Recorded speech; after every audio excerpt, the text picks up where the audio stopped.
बहुत समय पहले की बात है। एक छोटा सा लड़का था, नाम था जैक। वो हमेशा कहानियों की दुनिया में खोया रहता था, लेकिन उसे आम कहानियों में दिलचस्पी नहीं थी। उसे पसंद थी राजाओं की, युद्धों की और जादू से भरी वो दास्तानें जो सीधा कल्पनाओं के सिंहासन तक पहुंचती थी। एक कहानी एक राजा की उसे सबसे ज्यादा प्रिय थी। कहा जाता है उस दौर में एक महान सम्राट हुआ करते थे, किंग एरिक। उसी समय कुछ रहस्यमयी पादरियों ने एक चमत्कारी कार्य किया। उन्होंने ऐसे बीज तैयार किए जो स्वर्ग के दरवाजे तक पहुंच सकते थे। ये कोई आम बीज नहीं थे, ये थे डिवाइन सीड्स, जिनका उद्देश्य था स्वर्ग तक पहुंचने वाली सीढ़ी बनाना, इतना ऊंचा कि उसकी शाखाएं बादलों को चीरते हुए स्वर्ग को छूने लगीं।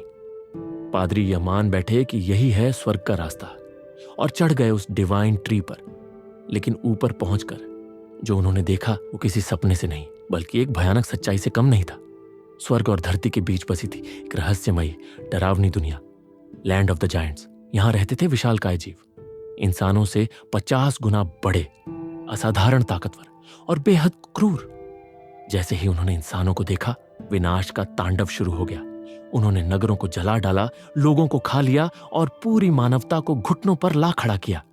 इस संकट की घड़ी में किंग एरिक के वीर साथियों ने एक जायंट को मार गिराया। उसके दिल से पादरियों ने एक मुकुट बनवाया, एक जादुई ताज जो शक्ति और अधिकार का प्रतीक बन गया। जब राजा ने वह ताज पहनकर राक्षसों के सामने कदम रखा, तब सभी विशालकायों ने सिर झुका दिया। उन्होंने उसे अपना सम्राट स्वीकार कर लिया। राजा ने उन्हें आदेश दिया कि वे अपनी दुनिया में लौट जाएं। इसके बाद किंग एरिक ने उस दिव्य वृक्ष को जड़ से कटवा दिया और डिवाइन सीड्स को हमेशा के लिए छिपा दिया। राजा जब इस दुनिया से विदा हुआ तो उसके साथ वो ताज और बीज दोनों को दफना दिया गया, ताकि यह रहस्य हमेशा हमेशा के लिए गुमनाम रह जाए। लेकिन यह कहानी सिर्फ जैक को ही नहीं पसंद थी। दूसरी ओर राजकुमारी इजाबेल की मां भी उसे यही कहानी सुनाया करती थी, क्योंकि वो खुद किंग एरिक के वंश की पहचान थी।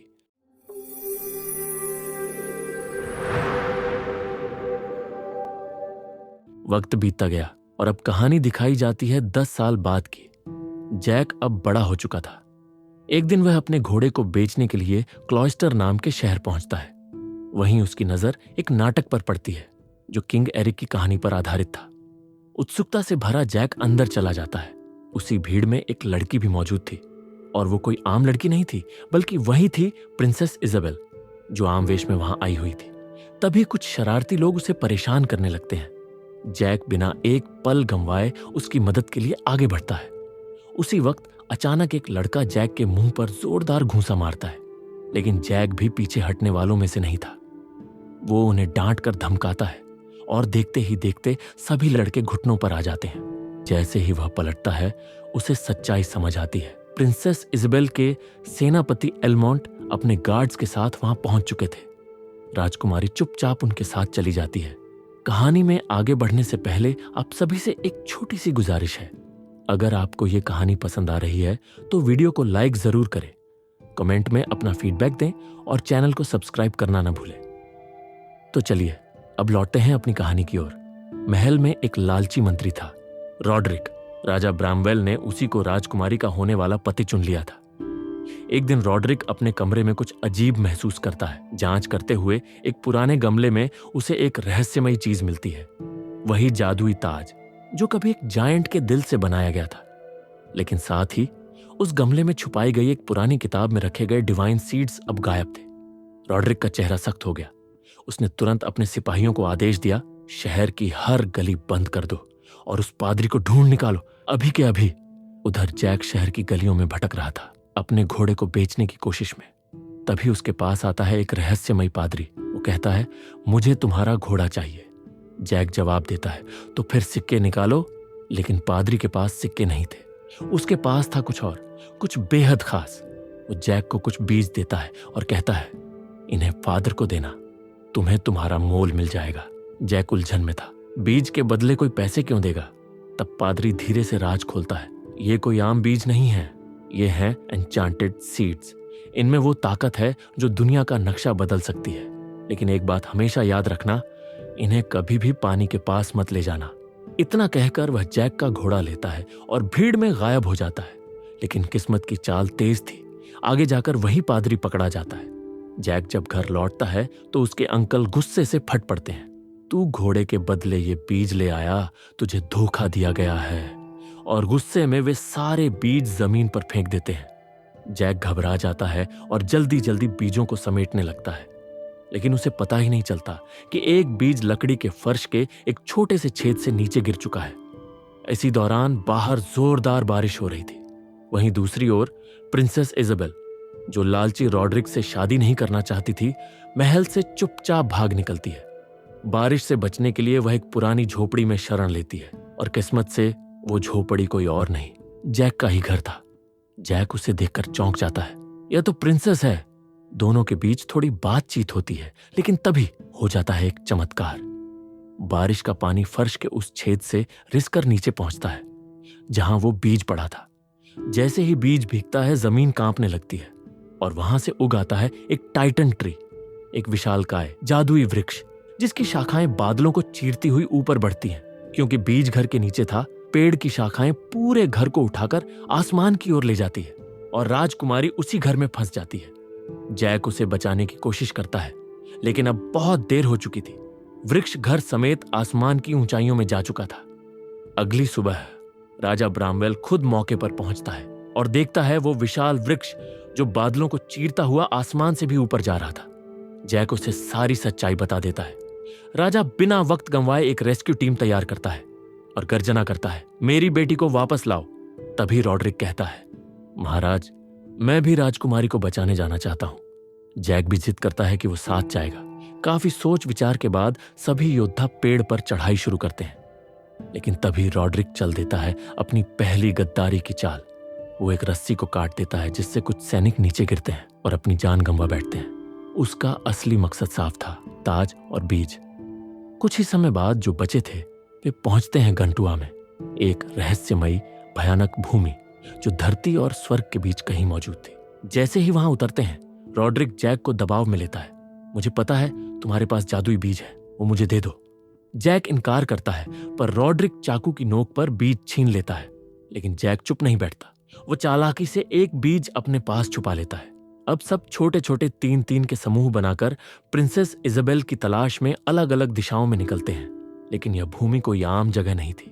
यहां हर कोने में मौत घात लगाकर बैठी थी। तभी जैक के ग्रुप को मिल जाता है एक विशालकाय जायंट, जो एलमोंट और क्रॉव को उठाकर कहीं दूर ले जाता है। जैक चुपचाप उस जायंट का पीछा करता है। उसे पूरा यकीन था, जहां ये जायंट जा रहा है वहीं होगी इजाबेल भी। वहीं दूसरी ओर जैसे जैसे इजाबेल की तलाश बढ़ रही थी, रॉड्रिक की असली मंशा भी सामने आने लगती है। उसके दल में मौजूद एक साथी को वो सिर्फ इसलिए उठाकर नीचे फेंक देता है क्योंकि वो अब उसके काम का नहीं था। लेकिन किस्मत ने भी उसी पल अपना खेल दिखाया। सामने से विशालकाय जायंट आ जाता है और रॉड्रिक की आंखों के सामने ही उस सेवक को निगल जाता है। और वो अपना दूसरा निशाना बनने वाला था रॉड्रिक को। लेकिन रॉड्रिक के पास वो जादुई ताज था। ये वही ताज था जिससे जायंट को काबू किया जा सकता था। उस ताज में सच्ची बादशाहत की ताकत थी। और उसी की वजह से जब रॉड्रिक वो ताज पहनकर जायंट सिटी पहुंचता है तो सैकड़ों जॉइंट्स उसके सामने झुक जाते हैं। उनका लीडर जनरल फैलन भी मजबूर होकर रॉड्रिक के आगे अपने घुटने टेक देता है। रॉड्रिक उसके सिर पर पैर रखकर तख्त पर चढ़ता है और ऐलान करता है, अब से मैं तुम्हारा राजा हूं और हम सब मिलकर धरती पर तबाही मचा देंगे और इंसान को अपना गुलाम बनाएंगे। वहीं दूसरी तरफ इजाबेल और एलमोंट को कैद में था। वो एलमोंट को मारने ही वाला था कि तभी जैक आता है और चालाकी से एक भारी चाकू उठाकर उस पर छलांग लगाता है। चाकू सीधा जॉइंट की पीठ में घुस जाता है और वो वहीं ढेर हो जाता है। मौका मिलते ही जैक इजाबेल और एलमोंट को आजाद कर लेता है। उसके बाद तीनों उसी जगह पर पहुंचते हैं जहां से उस पेड़ के जरिए जमीन पर लौटा जा सकता था। लेकिन एक विशाल जॉइंट वहीं सोया हुआ था। उसे चकमा देने के लिए जैक एक मक्खियों का छत्ता उस जॉइंट के आर्मर में डाल देता है। जॉइंट बेचैन हो उठता है और संतुलन खोकर सीधा नीचे गिर जाता है। जब उसका शरीर नीचे गिरता है तो राजा ब्रामवेल यह देखकर डर जाता है कि अगर सारे जॉइंट्स नीचे आ गए तो पूरी धरती तबाह हो जाएगी। अपने दिल पर पत्थर रखते हुए वो आदेश देता है कि इस पेड़ को काट डालो। ऊपर रॉड्रिक अपनी जॉइंट सेना के साथ जमीन पर उतरने की तैयारी कर रहा होता है, लेकिन ठीक उसी वक्त छुपे हुए फाइटर्स उस पर हमला कर देते हैं। रॉड्रिक वहीं जमीन पर गिर जाता है और उसका ताज भी वहीं जमीन पर गिर पड़ता है। जमीन पर राजा का आदेश का पालन करते हुए उसके देवक उस पेड़ को काटने में लगे हुए थे और काफी मेहनत के बाद पूरा पेड़ नीचे गिरने लगता है।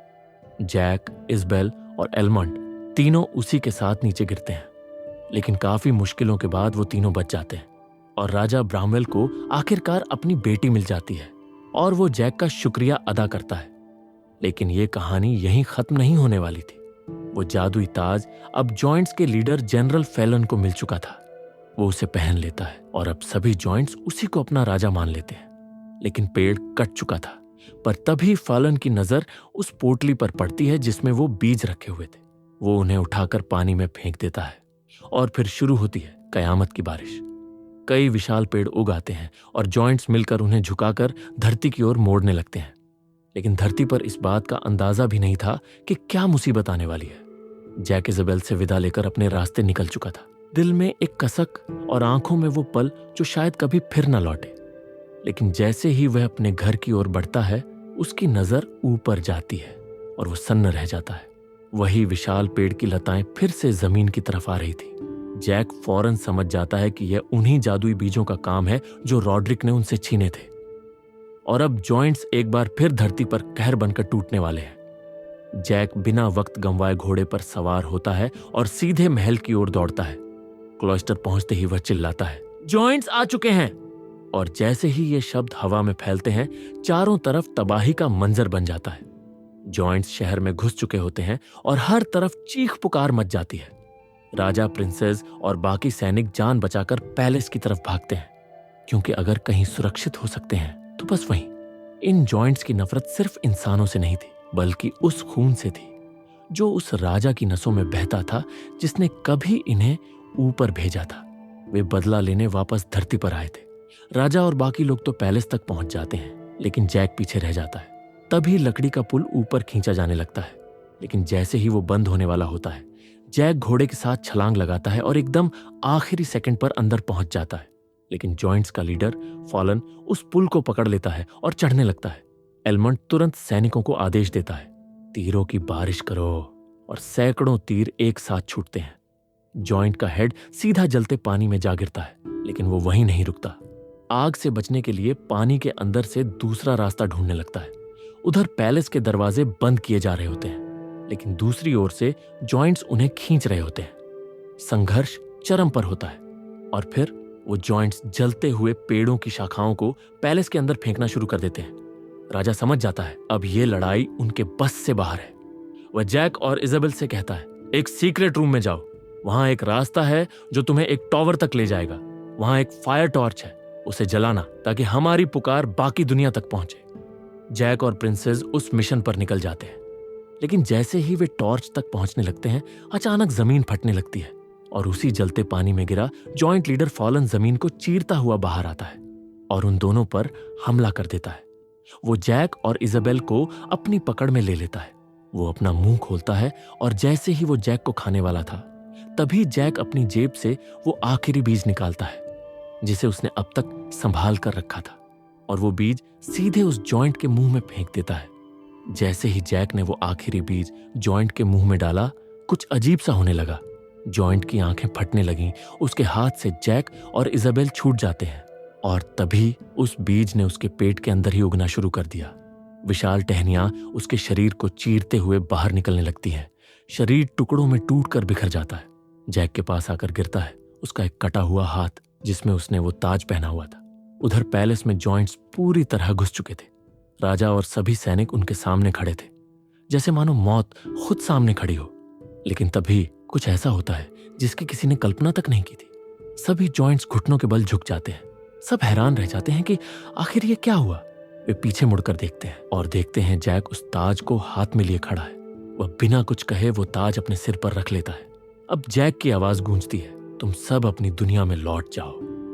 सभी जॉइंट्स उसकी बात मानते हैं और वापस उसी रहस्यमयी दुनिया की ओर चले जाते हैं जहां से वे आए थे। इसके बाद सारे ट्री पोर्टल्स को हमेशा के लिए नष्ट कर दिया जाता है ताकि कभी कोई जॉइंट्स वापस ना आ सके। समय बीतता है, जैक और प्रिंसेस की शादी हो जाती है और उनके 2 प्यारे बच्चे होते हैं। अब जैक अपने पिता की तरह अपने बच्चों को वही पुरानी कहानियां सुना रहा होता है, जॉइंट्स, बीज और उस अद्भुत ताज की कहानी। बच्चे उत्सुक होकर पूछते हैं, पापा, वो ताज अब कहाँ है? जैक मुस्कुराता है और कहता है, वो ताज आज भी सेफ है। उसे बहुत खूबसूरत बना दिया गया है और एक ऐसी जगह रखा गया है जहां लोग दूर दूर से उसे देखने आते हैं। लेकिन किसी को नहीं पता कि उसके पीछे की सच्चाई क्या है। और इसी के साथ हमारी इस मूवी का एक्सप्लेनेशन यही खत्म होता है। उम्मीद है आपको यह कहानी जरूर पसंद आई होगी। जाते जाते आपसे एक रिक्वेस्ट है कि वीडियो को लाइक, शेयर और कमेंट जरूर कीजिए। और चैनल पर नए हों तो चैनल को सब्सक्राइब करना न भूलें। फिर मिलेंगे एक नई मूवी के एक्सप्लेनेशन में।